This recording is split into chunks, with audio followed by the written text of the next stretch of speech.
Alam nyo bang bowler to dati? Kaso puro forma lang. So sa bench sumiksik. Yung ice bench warmer na panay yung drip check. Ice, warmer, drip. Hindi, di na yan cool. Dapat di ka na bumatel.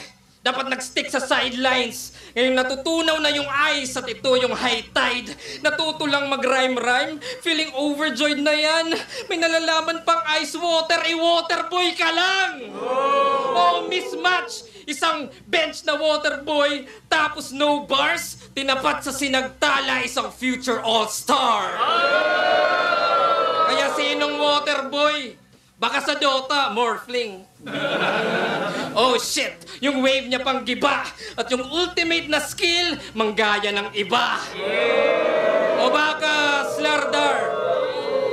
Slardar. O Tide Hunter ba yung hubog? Hindi. Naga-siren kasi yung crowd pinapatulog.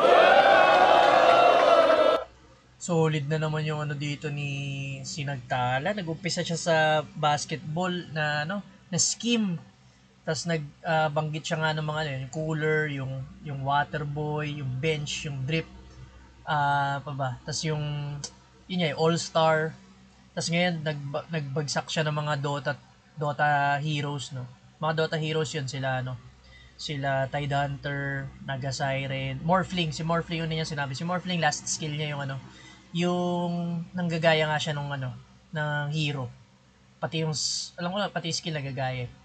And then si Tide Hunter, Slardar, mga mga hero na alam ko yung lore nila or yung home nila sa sila tubig sila nakatira.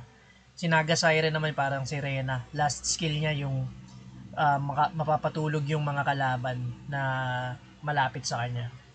Yun, nabanggit siya ni Sinagtala rito. Creative pa rin. Ganda ng mga schemes niya.